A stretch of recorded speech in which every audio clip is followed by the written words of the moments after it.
You tell yourself it's just a phase. The morbid jokes, the dark drawings, the sudden, icy detachment. You write it off as classic teenage angst. After all, isn't this what teens do? They get moody, they push buttons, and they flirt with dark ideas to figure out who they are. You've heard the stories from other parents, you might even have a few of your own from back in the day, but there's a nagging voice in your head, a gut feeling that this is different, more sinister. What if this isn't about growing pains, but about a growing capacity for violence?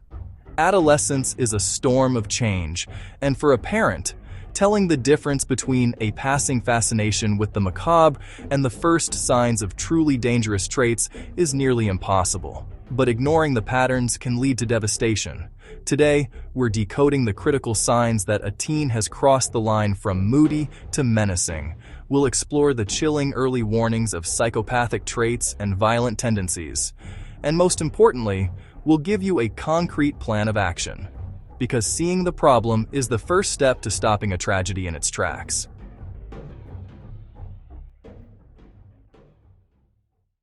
Before we get into the red flags, let's admit it. Being a parent to a teenager is confusing. Adolescence is a whirlwind. Teens are hardwired to pull away, to explore dark themes in movies and music, and to be incredibly irritable. So when your kid becomes defiant or locks themselves in their room, it's natural to think it's just part of the ride. The terrifying challenge is that the early whispers of psychopathy or violent urges often disguise themselves as this edgy teen behavior. A personality switch-up, a new obsession with breaking rules, a defiant glare. All of this can be part of the adolescent playbook.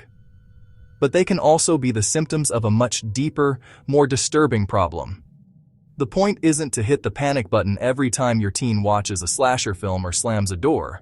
The point is to recognize a pattern, a persistent, escalating shift in their behavior that points to a chilling lack of empathy and a drift toward real-world harm.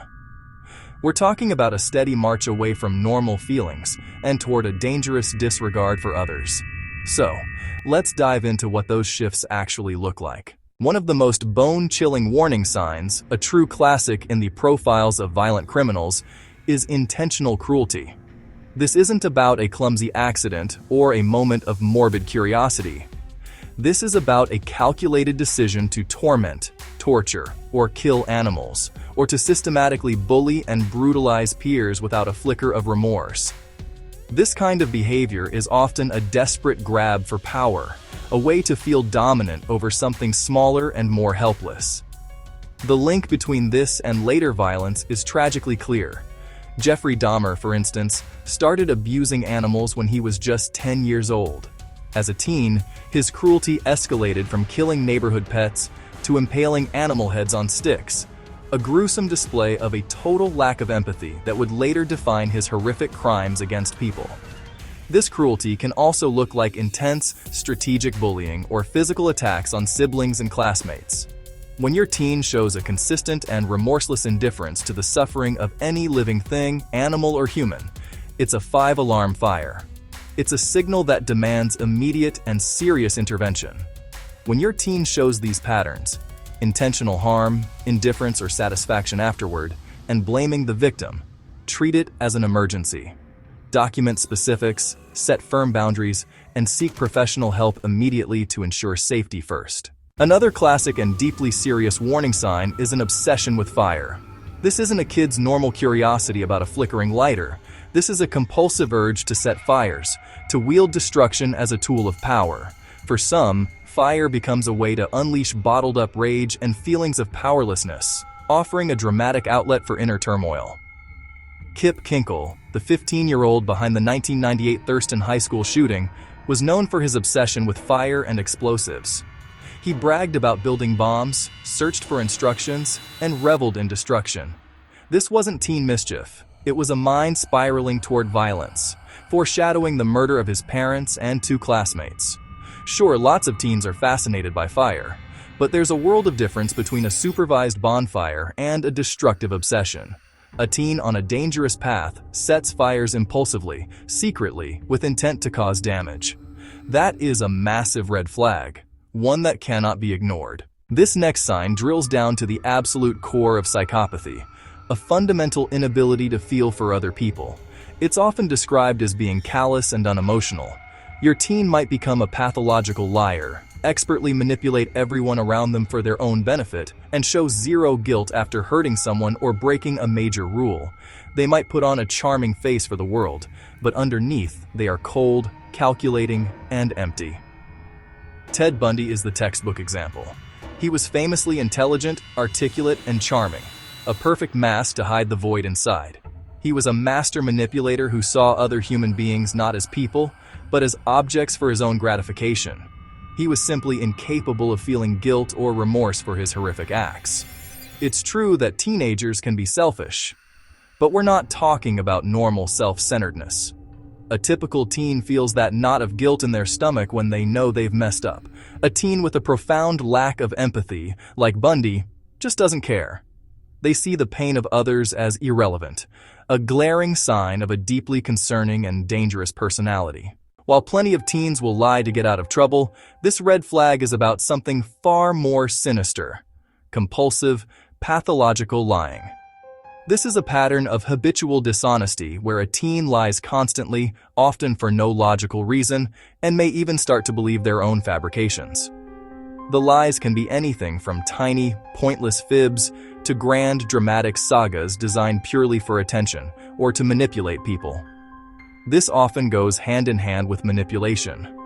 The teen becomes a master of emotional warfare, using tactics like guilt-tripping, playing the victim, or gaslighting to control people and dodge responsibility. For instance, when you catch them in a lie, they might erupt in anger, accusing you of not trusting them and flipping the entire situation on its head. The difference between normal teen dishonesty and this red flag is the sheer consistency and the intent to deceive and control. When lying becomes their primary way of communicating and is used to twist the emotions and actions of others, it signals a problem that goes way beyond trying to avoid being grounded. A sudden or deepening retreat from friends, family, and passions is a huge warning sign. All teens want their space, but this type of isolation is a deep freeze. They might abruptly cut off friends they've had for years, abandon sports or hobbies they once loved, and spend nearly all their time locked away in their room. This isolation is a vicious cycle. It can be both a cause and a result of serious issues. It can start because they're being bullied, but it can also be a sign that they're deliberately withdrawing into a private world of violent fantasy. For some, like Columbine shooters Eric Harris and Dylan Klebold, social isolation fed their feelings of rejection and rage, creating an echo chamber where violence became the ultimate answer. It's especially alarming when this withdrawal is paired with secretive, obsessive internet use, which can become a gateway to extremist ideologies and other dark communities. Pay close attention when a once social teen turns into a loner with no real-world connections. This isn't just introversion. It's a dramatic change that could signal a violent storm brewing inside. A relentless, escalating need to control people and situations is another dangerous sign. This can show up as extreme jealousy in a relationship, demanding to know where you are at all times, or trying to dictate what family members can and can't do. In arguments, they might use explosive anger not because they're emotional, but as a deliberate tactic to shut down any opposition and win.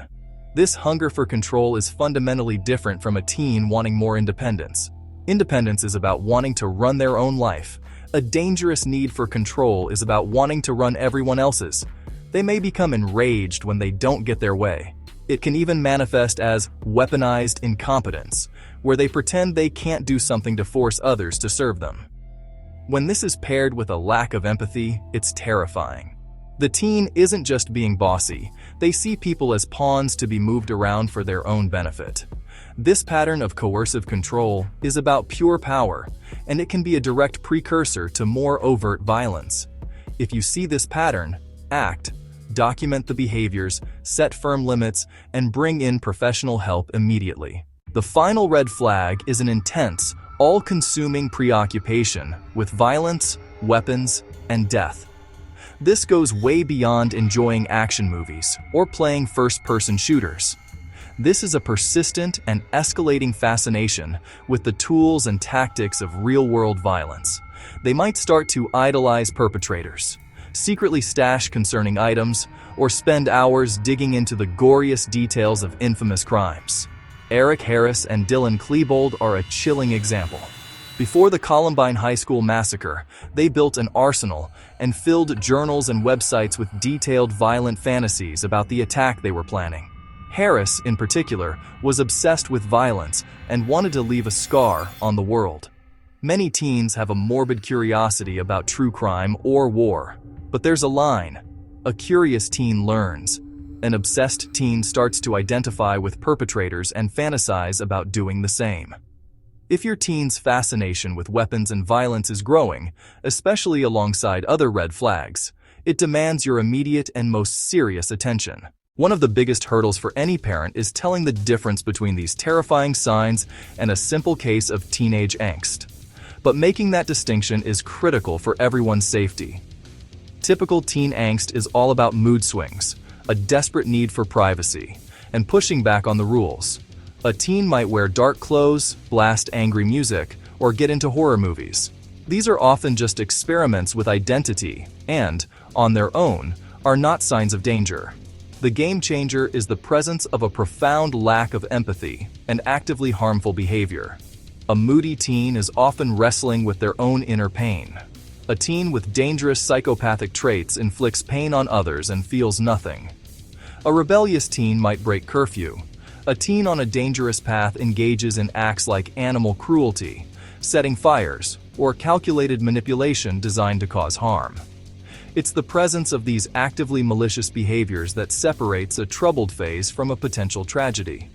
Do not dismiss these warning signs as just a phase. A combination of these red flags, especially when anchored by a lack of empathy, is an emergency that requires an urgent professional evaluation. Seeing these signs in your own child is a parent's worst nightmare. But you cannot let fear paralyze you. Taking decisive action is the only way to protect your child, your family, and your community. Here is your action plan. Step 1. Document everything. Start a log today. Write down each specific concerning behavior. Date, what happened, and who was affected. For example, April 5, harm the neighbor's cat, no remorse. Or, April 7, suspended for setting a fire in the boys' restroom. This detailed record will be vital when you talk to professionals. Step 2. Secure your home. Immediate safety comes first. Remove or lock away firearms and lock up knives, chemicals, medications, or anything else that could be used as a weapon.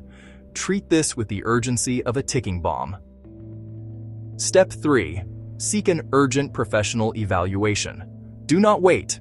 Contact a mental health professional specializing in adolescent conduct disorders and psychopathy. Be blunt. I'm seeing dangerous behaviors including name the red flags, and we need an urgent evaluation. Ask for resources for families facing child-to-parent violence. Step 4. How to talk to your teen. Lead with calm authority. You are not here to argue. You are here to state facts and enforce next steps. Use I statements focused on safety. I'm seeing behaviors that are not safe, like specific act. Because I love you and must keep everyone safe, we will meet with a specialist. This is non-negotiable. You are not meant to handle a crisis of this magnitude alone. Getting help starts with the courage to face the problem and take immediate, decisive action. While there is no magic cure, intensive therapeutic programs can help manage behaviors and stop escalation, often through specialized family therapy and skill building. The number one goal is safety and prevention of harm. And take care of yourself. Find support, a therapist for you, or a group for parents managing severe behavioral issues. You deserve to feel safe at home, and you'll need strength to walk this path. If this helped, share it with a parent who's losing sleep. If you see these patterns in your own teen, make the call for help today. Recognizing the signs is profound responsibility, the first and most critical step toward protecting your child, your family, and your community.